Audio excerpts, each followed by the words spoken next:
everyone. Welcome to ABC Interactive English. I'm Mike. And I'm Sam. Part 2 of The Baker's Daughter. And the baker's daughter, like the baker, is not a very nice person.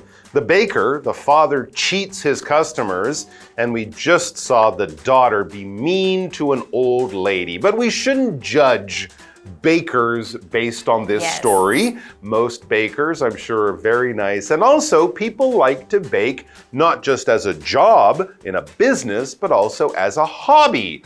Now, I know that maybe in Taiwan, people don't bake as much as they do in other places. Yes. People love to go to the bakery and buy delicious bread, but doing it at home, I think it's something people enjoyed during COVID, right? I was reading in America especially, a lot of people were baking. Do you like to bake? I love to bake. And so that was a huge thing for me when I moved here. And my first apartment, I was like, I'm sorry, where is the oven? And then they're like, we don't have an oven. And then my second apartment, and I was like, excuse me, where is the oven? And then I realized that nobody has ovens. That's a good point. You can fry lots of Chinese food and it's delicious and quick and easy, but to bake you need that special equipment. And that's something that I did all the time when I was younger with my family. We loved baking cookies, baking cakes, baking pies, and also a lot of our dinners are even just baked. Oh, that's true. So it's not necessarily only for cakes and cookies and things like that, but you might bake like a casserole, which is more of a savory, salty dish, but it still goes in the oven. So all my recipes and everything I know how to cook depends on an oven. I think another thing, of course, you need the oven, and I don't bake much. My wife bakes sometimes. You also need a lot of space. Right? Baking can be quite messy. You have flour everywhere. And a lot of the times, just the working places in little kitchens here, it's just kind of too small or it gets really messy. It's really tough. So it's kind of one of those things. You need that big North American or European kitchen. Or, of course, in a bakery, a special business, they will have places to do that. But it's not so bad because we can go to a coffee shop, we can go to a 7-Eleven. There's lots of wonderful Japanese, Chinese, Taiwanese style bakeries where you can get your bread with your rosong inside if you really want to. Or you can also buy a nice cake or muffin or cookie or whatever. Anyways, let's get back to the story. We can forget about the delicious food and we can go back to the terrible family in the baker's daughter story.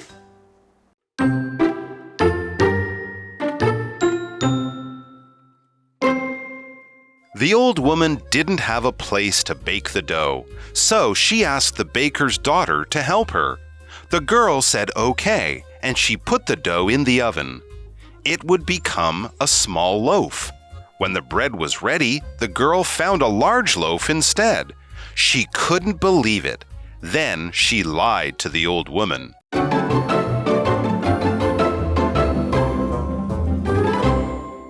Okay, everyone, so this is The Baker's Daughter, Part 2. So where we last left our baker's daughter, she had just been talking to an old woman.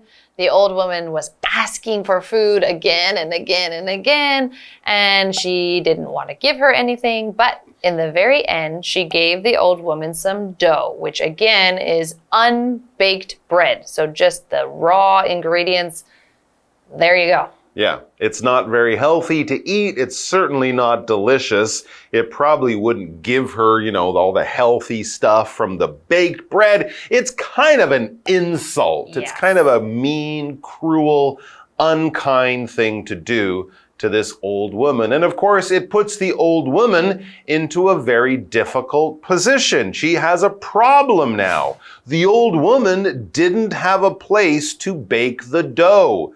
She might be so old, so poor, she doesn't have her own home. Maybe she, sleeps outside, or maybe her home is so poor and simple, she doesn't have an oven, she doesn't have a place to turn this dough into bread. So this is not really helping. So what did the old woman do? Well, she talked to the person who could help her, again, the baker's daughter, who is not nice. So she asked the baker's daughter to help her. Thanks for the dough. Now, can you bake it for me and make it into bread, please, since you have a bakery here? Because that's how you make bread. You bake bread. We've been using this word a lot. To bake is basically to cook something, but you're cooking it in a very specific way. When you're using a frying pan and making your eggs, that's not baking. When you're doing your kong chin sai like that, that's not baking. When you're at the barbecue and you're holding it over fire,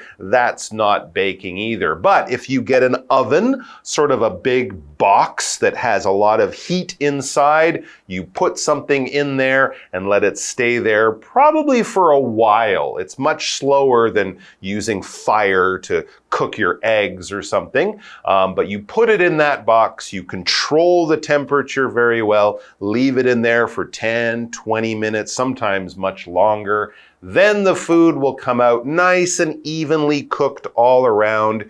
If you don't make any mistakes, you won't burn anything or anything like that. We make bread by baking it. That's probably the most common thing that you would do. If you want to try to make bread by stir-frying it in a frying pan, good luck, but it won't work. You gotta bake your bread. Put it in an oven and heat it using a lot of dry heat over a fairly long period of time. Yes, and so the old woman is like, can you help me? Can you maybe bake this dough? And again, this girl is not the nicest and she's kind of a little bit of a cheat, so she might help, but is she really gonna help? Let's see.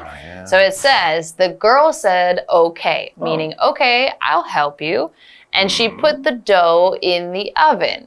It would become a small loaf. So I think her thinking right now is, I will just put a little bit of dough in so that hopefully it'll be a really small, little tiny loaf of bread. A loaf is just when the bread has been baked, and that's all together. That's called a loaf, and then you might slice it after that. So she's like, fine, I'll put it in the oven. It'll be really small. Here you go. All right, but it might still be enough for the old lady, so let's hope that this girl will be honest. It says, when the bread was ready, so after about 20 minutes or so, after she had baked or cooked the bread, when the bread was ready, the girl found a large loaf instead. She put a small amount of dough inside. She expected it to come out as a small amount of baked bread or a small loaf, but instead, it was large. Very strange. I'm surprised. You're surprised. The girl was surprised too. She couldn't believe it. She did not expect this. This is totally not what she thought would happen. And what did she do then? She did what she does. She lied. She lied. It says, then she lied to the old woman. What's she gonna do? Cut off part of it and say, oh, here's your small loaf. We're going to find out later. But it said earlier that she couldn't believe what happened. To believe is to accept that something is true. All right? Your brain tells you it's true, but maybe you don't have all the facts, but your brain and your heart are telling you, this is true, I will trust this person or trust this information, this news. Of course, it's better to find out if something is true, right? If your friend tells you that, oh, the teacher said there's no test tomorrow and everyone gets 100. You go, really? Great! And then you go home and you don't study. Maybe not a good idea. You might believe your friend, but really, you should go and ask the teacher if this information is true. But there, of course, there are other things we just have to believe, right? People might believe in God or believe that someone is telling them the truth because they don't want to know that that person is lying to them. It's easier to just believe them. But really, you should find out the facts for yourself. Yes, and so then we also had this word lie. So the girl was like, oh, I wasn't expecting the loaf to be so large. And then she turns around and she lies to the old woman. To lie means to say something that is not true. And you know it's not true. Yes, and you're doing that on purpose. If you said something that was not true, but you didn't know, it could have been an accident, or maybe you had the wrong facts, but you weren't doing it on purpose to be mean or to cheat or to steal something. But if you are doing it on purpose and saying something that is not true, then that is called lying. So we know she's lying to the old woman, but we don't know what she did yet. Maybe she is going to say that the loaf burned up, or it got lost, or it's only half as big. We don't know yet. This is terrible. I am really disappointed in this girl. And that is not a lie. We can also use lie as a noun when you say something that is not true. She is lying, and this is very bad, but hopefully the woman will find out. Hopefully someone will turn this story around, because I don't like this family of bakers so far. Let's take a break, and then we'll be back.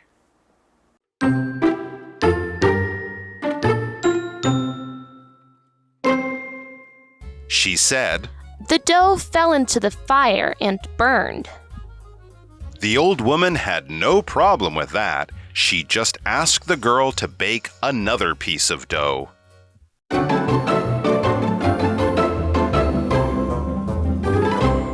So the old lady was hungry. She went to the bakery. The not very kind baker's daughter gave her some dough.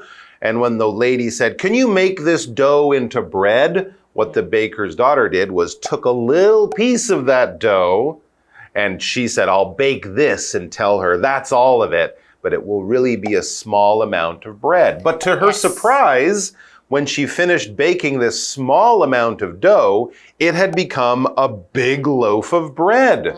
And since she's mean, the baker's daughter didn't want to give all this bread to the old lady. Yes, and so the last part that we read, it said that she lied to the old woman. So now let's see, what was her lie? And it says, she said the dough fell into the fire and burned. Oh, sorry. Yeah, so it's like, sorry, we had the dough and then it fell in and now there's no bread, so there's nothing I can give you. So sad. Yes, and so she says that it fell into the fire. Fire is just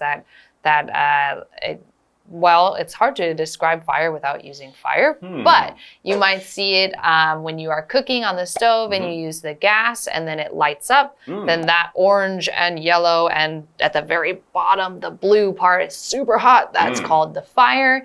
You also have fire in old-time bakeries. Oh, yeah. Before you had stoves, you would have to start a fire in the oven and make the whole oven very, very hot. So fire is that type of thing, I guess you can just say a thing, that it needs to use wood or gas or something to burn, and it's very hot, and we use it in cooking a lot. That's true. We use it in barbecues. We make campfires when we're out camping with our friends. If you have a match or a candle, that's a tiny amount of fire right at the end there. And yeah, it's kind of a oxygen and chemicals working together to make heat and light, and it's fire. It's something that we've been using since we lived in caves, often to, make food. But you don't want to burn things with fire because that means you used a little bit too much fire there. Let's take the fire down because we don't want to burn things. When you burn things, fire or heat basically starts to destroy something. Okay, if you have some fire and you take a piece of paper, you won't put that paper in the fire very long until now the paper has become fire. That reaction is the paper is burning. Okay, so it's okay to burn wood. If you're making a campfire in your kitchen, you burn gas to make heat so you can make your kongchinsai or whatever. But of course, if we burn other things, like things that are important, homes, buildings, your skin, if you put your hand in fire or if you get in the sun too much, it can cause damage, danger, pain, injury. So burning certain things is good or useful, burning other things is really bad, and burning yourself, ow, it hurts. It hurts really so bad. So try not to do that. It's not a good idea. All right, back to the article. The old woman had no problem with that. So the girl said, oh, I'm sorry, the dough didn't become bread, it burned. Maybe I can use a little more of the dough. And the old woman is still hungry. She's like, I don't care what you do. Please just give me some bread. So of course, the old woman had no problem with that. No problem giving the girl some more dough. She just asked the girl to bake another piece of dough. All right, fine. You burned the first one. Make another one, but don't burn it this time. Please just make me some bread. I'm hungry. So hopefully the next one will turn to bread and she can just kind of go on her way and everybody can be happy, right? I don't know why this girl is being so mean to the old lady. Bake her some bread, get her some food, get her out of the store. What's the problem here? Anyways, tomorrow we have our final part.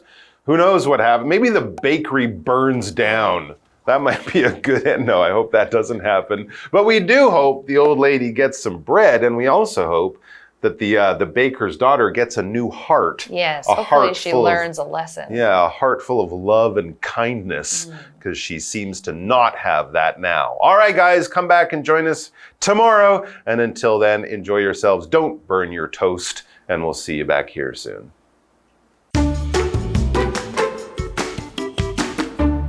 The old woman didn't have a place to bake the dough, so she asked the baker's daughter to help her. The girl said okay, and she put the dough in the oven. It would become a small loaf. When the bread was ready, the girl found a large loaf instead. She couldn't believe it. Then she lied to the old woman. She said, "The dough fell into the fire and burned." The old woman had no problem with that. She just asked the girl to bake another piece of dough.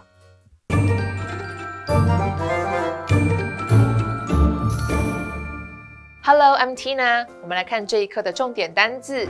第一个 bake 动词烤、烘焙。My sister likes to bake bread. 我姐姐喜欢烤面包。下一个单字 believe 动词相信。I don't believe you. Are you joking? 我不相信你，你在跟我开玩笑吗？下一个单字 fire 名词火堆。The boys built a fire on the beach. 男孩们在海滩上生火。最后一个单字 burn 动詞燒焦、燒壞，它的三態是 burn, burned, burned， 也可以是 burn, burnt, burnt。I burned the cookies， 我把餅乾烤焦了。接着我們來看重點文法。第一個 ask somebody to 加動詞，請求某人做某事。ask 在這裡指的是請求、要求。我們來看看這個例句。My mother asked me to finish my homework before dinner. 我媽媽要我在晚飯前把功課做完。下一個文法 fall into 掉到什麼裡面去了。fall 是掉落的意思，它的三態是 fall, fell, fallen。我們來看看這個例句。The girl fell into the pond. 那個女孩掉進池塘裡了。最後一個文法 a piece of 加名詞。一塊、一張、一片什麼東西 Piece 是一個不可數名詞的單位量詞，例如 two pieces 指的是兩塊，數字可以以此類推，或者以 another piece of 加名詞來指另一塊什麼東西。那麼 a few pieces 加 of 加名詞表示幾張什麼東西。我們來看看這個例句 Can I have a piece of paper？ 我可以跟你拿一張紙嗎？以上就是這一課的重點單字跟文法，回去記得複習哦。我們下一課再見，拜拜。Today, we're going to take you to a beautiful place called Yuan Lin Zai Community. The Yuan Lin Zai Community is located on the outskirts of Jiayi. Now, it's a really popular tourist attraction, and there are many fun places to check out. For example, the 100-year-old lychee trees. And there's also the private guest house that is very big called 顺心园. You can go there and take lots of beautiful pictures as well. So let's take a look. The Yuan Lin Zai Community is located on the outskirts of Chiayi City. This community is a traditional dispersed settlement built in a hilly area. This place is a popular tourist attraction. There are now many hot spots to check out in the community. One of the most remarkable places is the 100-year-old lychee trees. It is said that in the past, there weren't any lychee trees in Taiwan. During the Qing dynasty, these 2 lychee trees were the first ones that were delivered from Fujian province, China. Many farmers came here to get saplings. Now the lychee trees are large and lush. Many ripe lychees can be found on the trees. There is also a sign here that tells people all about lychees, including their origin. Another must-visit spot is Sun Sing Inn. This place is actually a private guest house with a large lawn. But it is open to the public. You can get a perfect view of Chiayi from here. Don't miss out on Happy Hill Bread Shop near Sun Sing Inn. Happy Hill is a store constructed from shipping containers that sells a variety of breads and meals. Many people come here to eat. Unlike other restaurants or bakeries, this place has beautiful scenery and a large lawn. Happy Hill Bread Shop is also equipped with a rooftop terrace. Tourists can get a bird's-eye view of Chiayi and the surrounding forests. The Yuan Lin Zai Community has also founded an Ecological Art Development Association to implement community development. Besides the lychee trees, there are many other must-visit spots. Cold Springs, the Tsai Naichang Art Museum, the Tsai Naichang Stone Sculpture Park. The association is dedicated to the conservation of these sites. The association hosts festivals such as the Tongue Blossom Festival in April and the Century Lychee Festival in June to promote the Yuan Lin Zai community. If you want to get away from the hustle and bustle of the city for a while, the Yuan Lin Zai community is the place to go. After learning about Yuan Lin Zai Community, now we know that there are many places to visit and some festivals that you can attend as well. It certainly sounds like a lot of fun. Now, I hope you enjoyed the lesson today, and we'll see you guys next time. Bye-bye.